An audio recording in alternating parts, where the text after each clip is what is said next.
안녕하십니까. 오늘 지적 시간입니다.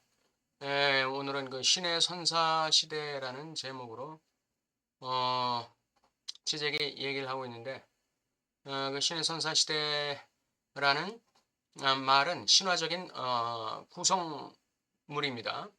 그러니까 사실은 아니라는 것이죠.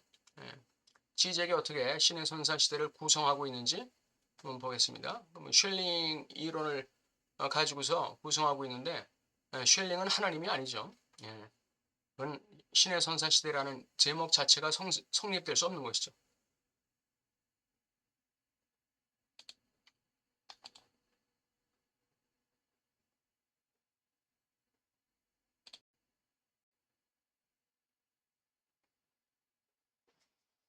네, 지적이 말하는 신의 선사 시대라는 신화적 이야기의 허구.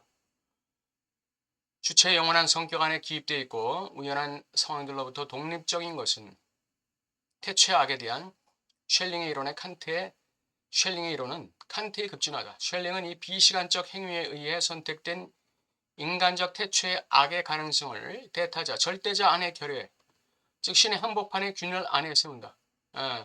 인간의 그 태초의 악의 그 원인을 갖다가 신에게 그 책임을 돌리는 것이죠.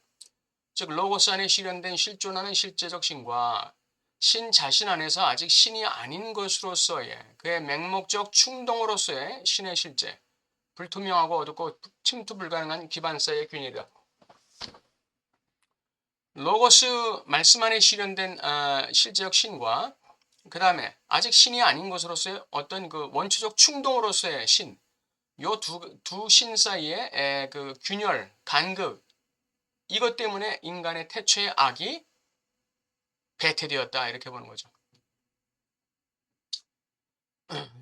시간의 태초가 아닌 신의 말씀의 아들의 탄생과 일치하는 시간적 태초가 아니라 이 태초라는 말은 바로 절대적 태초, 선사시대의 영점에 있는 절대적 태초에 신은 절대적 무관심, 아무것도 원하지 않는 의도, 고요와 지복의 지배, 순수한 여성적 향락, 무제한의 총체화되지 않은 전부, 신비적 황홀경의 마지막 단계, 일관성 없고 기반 없는 텅 비만의 순수한 확장, 따라서 고유한 의미에서의 시면이었다. 운그룬트. 절대적 태초의 신은 말하자면 그 아주 분열되고 총체화되지 않은 어떤 그냥 기품이었다 이거죠. 신의 선사 시대는 최초의 수축, 주삼먼지용, 최초의 수축에 의해서 그것의 줄어들미에 의해서 시작된다. 신의 선사 시대는 이 신의 수축에 의해서 시작된다고 얘기해요. 이런 식으로 신은 단단하고 조밀한 기반을 자기 자신에게 제공하고 단일자의 일관성을 자신에게 준다. 그는 존재하는 어떤 것으로 주체로 구성된다. 이 사람이 여러 가지 그 복잡한 생각에 오염될 때는 그 조용하고 안정된 분위기 속에서 생각하게 되죠. 혼자. 누구하고 얘기하는 게 아니라 혼자 조용하게 생각하는 거예요. 생각을 정리하는 거죠. 마치 그런 식의 이 수축이라는 게, 최초의 수축이라는 게 단일자로의 회귀. 이것은 자기가 주체로 구성되기 위해서, 단일자로 구성되기 위해서 이렇게 이제 수축을 한다는 거예요. 신이. 이 수축은 신의 이기주의의 최고 행위다. 그것은 사랑에 진정시키는 고유함의 반대이다. 즉 신적인 단일자에 반대되는 모든 것을 소멸시키는 파괴적 분노 자폐이다. 신적인 단일자에 반대되는 모든 것을 소멸시키는 파괴적 분노 자폐이다. 오티즘. 신은 자신을 제한하고자 하고 왜냐하면 단일자로 돌아가기 위해서 또 파악될 수 있기 위해 넓은 곳에서 좁은 곳으로 이행하려 한다. 수축이죠. 그런 다음 일단 좁은 곳에 이르렀다고 느껴지면 다시 넓은 곳을 갈망한다. 자신이 예전에 있었던 평화로운 무 안으로 다시 들어가고자 한다. 이제 쉘링이 한 얘기예요. 이 수축과 확장의 변증법인데, 이게 이제 수축될 때는 단일자로 들어가고 이때는 이제 자폐로 들어간다고 그랬죠. 그랬다가 다시 확장을 통해서 평화로운 무한으로 들어간다고 그랬죠. 예. 확장이 되면 어떻게 평화로운 무한으로 다시 들어가는 거냐? 이건 저도 모르겠어요. 잘. 아들의 탄생 전에, 말씀의 입장 전에 신의 모든 삶은 제한 없는 확장의 무와 스스로를 한정짓고 자폐되는 수축적인 반대되는 힘 사이에 박동 안에 요약된다. 이런 것들이 이제 충동적으로 변증법화된다는 것이죠. 신에게 있어서. 1986, 7년도 강의에서 자칼렉 밀레는 신플라톤주의자들에게서 순수한 향락의 단일자의 첫 번째 분할이 팔루스와 대상 사이의 분할이라는 명제를 발전시켰다. 쉘링에게서 수축과 확장을 하는 신의 시면의 첫 번째 분할도 남근적 향락의 팔루스 안에서와 이게 이제 그 수축됐을 때 자기의 그 자표적인 어떤 단일자의 그 향락이죠. 그리고 무제한의 확장의 분산의 대상 안에서의 분할이 아닌가. 예.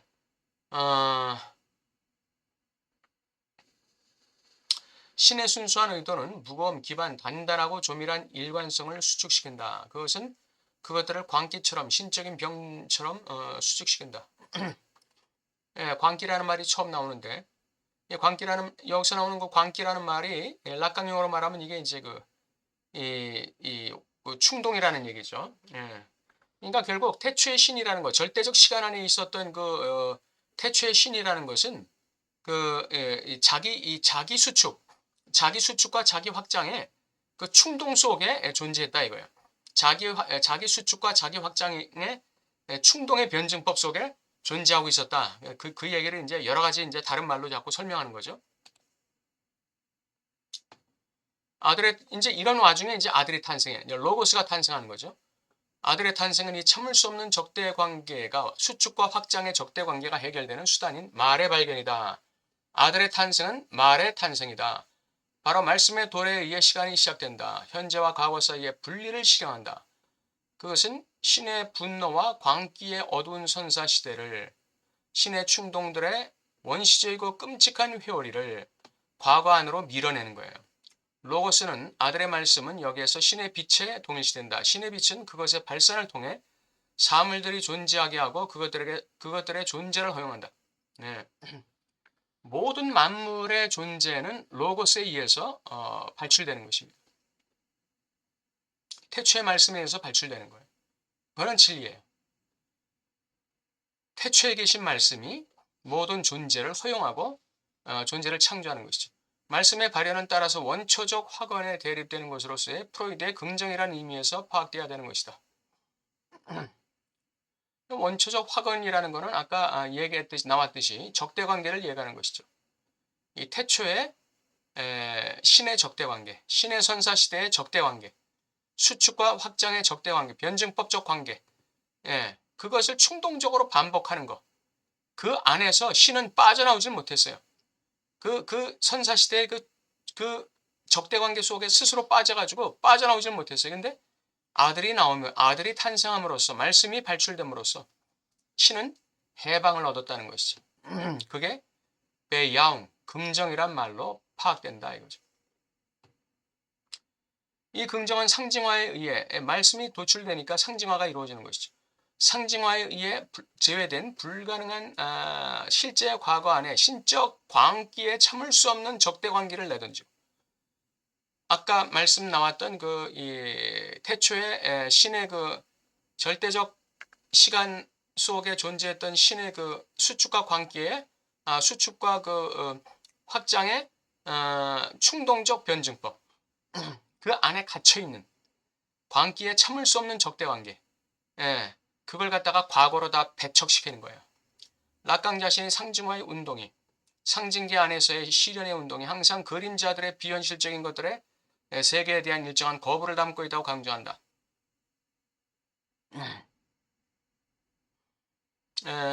상징계라는 것은 실제를 배척하는 것이죠.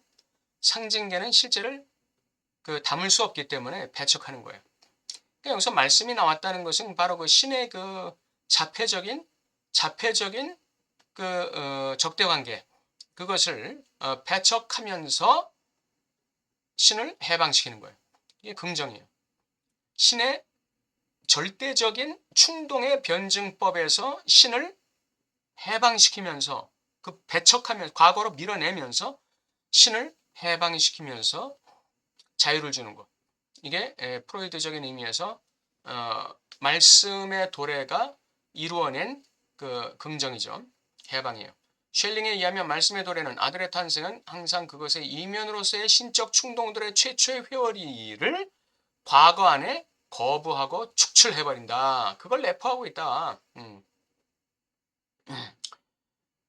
이거는 철저하게 지젝과 쉘링이 이 신에 대해서 신론과 로고스 기독론을 오해하고 있는 것이에요. 예. 이 아들의 탄생은요. 아들의 탄생은 이거는 말이 탄생이지 사실 인간이 탄생하듯이 무슨 뭐 자연이 만들어지듯이 피조된 게 아니란 얘기예요. 아들의 탄생은 이거는 아들이 피조됐다는 얘기가 아니에요. 이거는 그냥 독생하는 거예요. 독생. 아들의 탄생이란 건 이건 독생이란 뜻이에요. 독생.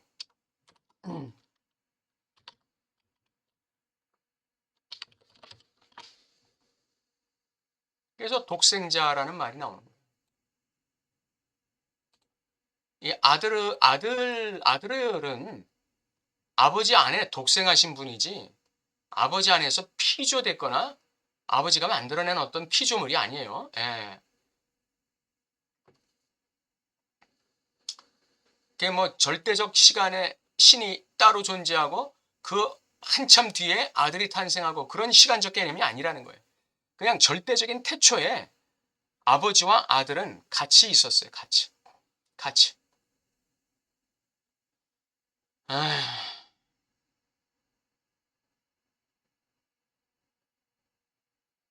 다음 보겠습니다.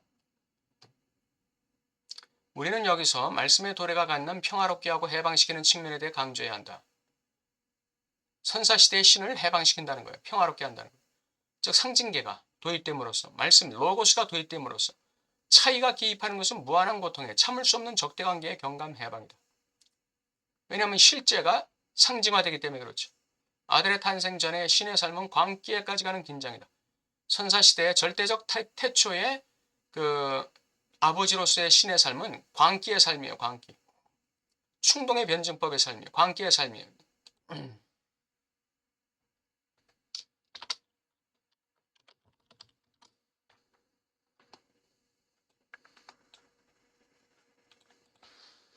예, 충동의 긴장이에요. 수축의 충동, 확장의 충동. 그걸 긴장관계, 적대관계. 그 안에 갇혀가지고 자폐적인 존재로서 존재하고 있었던 것이 아들의 탄생 전의 신의 삶이었죠. 근데 아들이 탄생함으로써 말씀이 도래함으로써 이 신을 갖다가 그 적대적인 광기, 적대적인 충동의 변증법 속에서 해방시켰다는 거예요. 우리가 어떤 이 적대 관계 속에 우리가 사로잡혀 있을 때 어떤 스트레스라는 적대 관계 속에 사로잡혀 있을 때 나의 자아와 다른 사람의 자아를 통해서 들어오는 스트레스의 충돌이 있을 때 그 긴장, 적대 관계에서 우리를 해방시키는 게 뭐죠? 상징이 도래하면 그 적대 관계에서 해방되는 것이죠. 분석적 용어로 말하면 상징적 발현 없는 열림없는 세계예요. 아들 탄생 전의 신의 세계라는 걸. 거리 없이 닫힌 세계. 이 세계 안에서 실제 역시는 그의 끔찍한 고독 안에서 자폐 안에서 항상 다시 그의 고유한 분노에 의해 질식되는 중이다. 정신병의 세계예요. 자폐.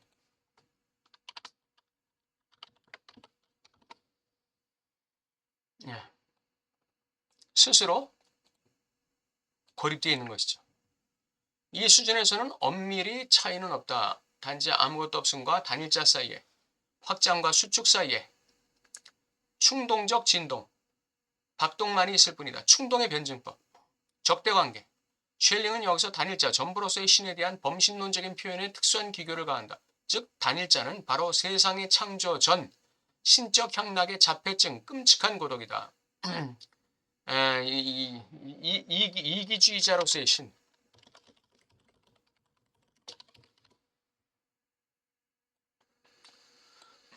이것도 참 신에 대한 모독적인 발언이죠. 신에 대한 모독적 발언이야. 왜 그러냐면 이 그러니까 우리가 보통 신이라고 하는 그 창조주 말이에요. 창조주는 자신의 일부를 갖다가 수축시켜서 그 양보해서 거기다 이 우주를 만든 거예요. 근데 어저께 이 나사인가 미국의 그 어떤 우주연구소에 근무하는 학자와 유재석이가 나와서 대화를 하는데 그 학자가 거기서 찍은 자기 연구소에서 찍은 이 우주를 보여주는데 아주 별들이 빽빽하더라고요. 별들이 아주 그냥 촘촘하고 빽빽한데 그 중에서 이렇게 일부만 이렇게 띄어가지고 요게 태양계와 같은 거다. 근데 이게 우주에 1000억 개가 있다는 거예요. 1000억 개. 1000억 개. 근데 그런 1000억 개가 있는 우주단이 또 수백 개가 있다는 거예요. 예. 유재석이가 입을 다물질 못하는 거예요. 놀라가지고. 창조주가 그 우주를 만들기 위해서 자신의 일부를 이렇게 수축해서 그 일부 공간을 만들어 냈다는 거예요. 공간을 만들어 내야 거기서 창조가 이루어질 수 있는 공간이 생기는 거죠.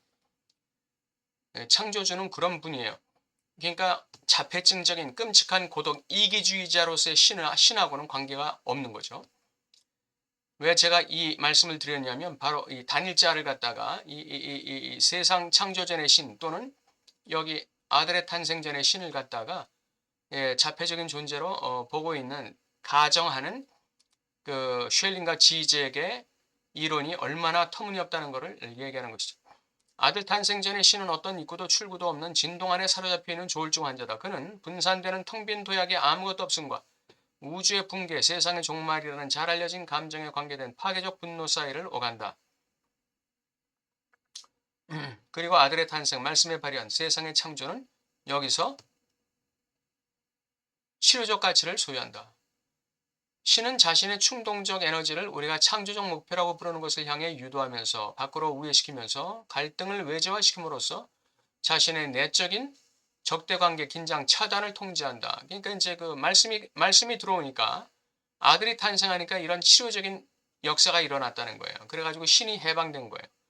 따라서 신은 왜 세상을 창조했는가라는 질문에 대한 쉘링의 대답은 창조적 치료를 통해 자신을 고유한 광기에서 스스로 구원하기 위해서다. 굉장히 이렇게 이게 쉘링의 대답이야.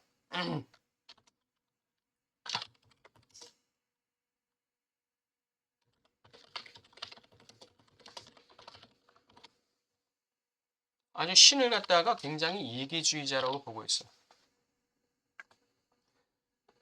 자신의 광기를 치료하기 위해서.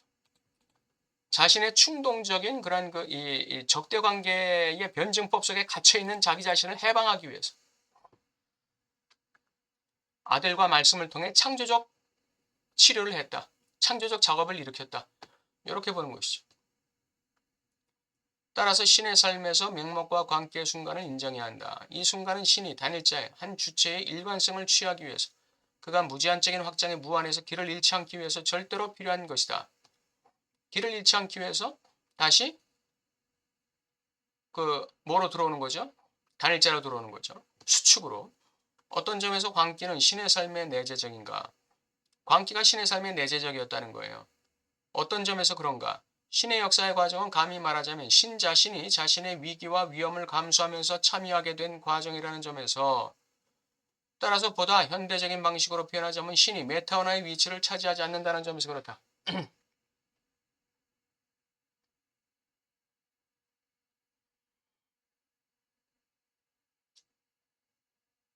유일하게 절대자 창조주만이 메타원화에 위치해 있습니다. 이 지젝이라는 이 사람은 이 초월성을 인정하지 않는 사람이에요. 초월성. 이 해겔에 완전히 아주 세뇌가 돼가지고 이 초월성을 인정하지 않아요. 전부 내재화시킵니다. 전부 내재화시켜요. 정신은 뼈다. 전부 내재화시켜요. 그래가지고 이 메타너는 없다. 이게 이제 이 사람들의 명제죠. 예. 이건 락강도 그렇죠. 락강도. 대타자의 대타자는 없다. 언어의 언어는 없다. 그런데 그 유일하게 메타 언어, 대타자의 대타자의 위치를 차지하고 있는 존재가 바로 이 조물주, 창조주라는 사실을 분명히 알아야 됩니다. 나중에 쉘링이 계시의 철학으로 나아갔다는 것은 이 어려움에서 빠져나오기 위한 절망적 시도, 신은 미리 자신의 고유한 존재를 소유한다고 상정하면서 신의 광기라는 위험을 피하기 위한 절망적 시도일 뿐이다. 쉘링도 견뎌내질 못했던 것 같아요. 이 신의 선사 시대의 이러한 그 수축과 확장의 이 광기 속에 사로잡혀 있는 신 개념을 갖다가 견뎌내질 못했던 것 같아요. 그래서 그 계시의 철학으로 나오면서 이 신의 광기에서 신을 갖다가 이 해방시키고 있죠. 이건 전부 이 가정에 불과한 거죠. 즉 신은 최고의 존재로 상정된다. 그의 실존은 필연적이고 창조자로서의 그의 자유에 필요 불가결한 조건이다. 신의 광기에 앞서는 이런 방식으로 폐지된다. 즉 한편에는 신적인 사람, 자신의 창조적 힘을 갖고 필연적으로 실존하는 신, 창조의 위험을 피해 숨어있는 신이 있고 다른 한편에는 신의 형성적 힘이 개입을 기다리는 무정령의 물질이 있다. 이렇게 신은 엄밀한 의미에서 역사 밖에 있다. 그럼 뭘 의미하는 거예요? 신의 초월성을 인정하는 것이죠. 그는 따로 떨어져 안전한 장소에 있다가 계시 형식으로 개입한다. 이게 신의 내재성이죠. 오늘날 신의 선사시대라는 이 신화적인 이야기가 갖는 이유는 무엇인가? 신의 선사시대라는 이 신화적인 이야기. 신화적인 얘기 불과해요. 첩보기의 악과 광기 사이의 이 관계는 선과학적인 문제의식에 속한다. 그것은 광기를 도덕적 타락의 지표로 간주한다. 그렇지만 만약 우리가 쉘링의 이 글들을 락강의 프로이드로의 회기를 바탕으로 소급적으로 읽는다면 어떻게 거기서 광기가 자유의 태초의 선택에 기반을 둔다는 락강의 근본적 명제의 설익은 표현을 식별하지 않을 수 있겠는가? 광기는 자유에 기반한다. 태초의 선택에 기반한다. 라는 게 락강의 근본적 명제라고 했는데 그 부분에 대해서는 제가 조금 더 공부를 해봐야 될 것 같아서 그냥 넘어가겠습니다. 광기는 자유에게 있어서 모욕이기는커녕 그의 가장 충실한 동반자이다. 충동은 자유와 메비우스 띠적인 관계에 있다는 거예요. 그것은 그림자처럼 그의 움직임을 따른다. 충동이라는 것은 자유를 따른다. 그리고 인간 존재는 광기 없이는 충동 없이는 이해될 수 없는 거죠. 그 안에 그의 자유의 한계로서 광기, 실제기를 지향하는 죽음 충동을 담고 있지 않다면 인간 존재가 아닐 것이다. 인간을 이해할 수 없을 것이다.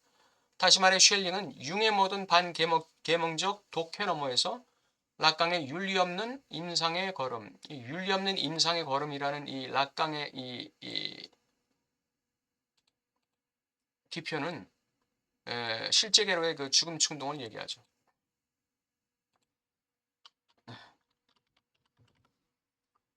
임상걸음을 예고하지 않는가. 오늘 이 신의 선사 시대는 굉장히 긴 지문이었습니다. 다른 거에 비해서 굉장히 긴 지문이었어요. 그래서 오늘 해봤는데 저의 기독교적인 그런 그 관점과는 너무나 이 차이가 있는 그런 지문들이라 조금 그 갈등을 하면서 읽었는데 어떻게 좀 들어보시니까 어떠신지 모르겠네요. 오늘 여기까지 하고 다음 시간에 두 죽음에 대해서 들어가겠습니다. 감사합니다.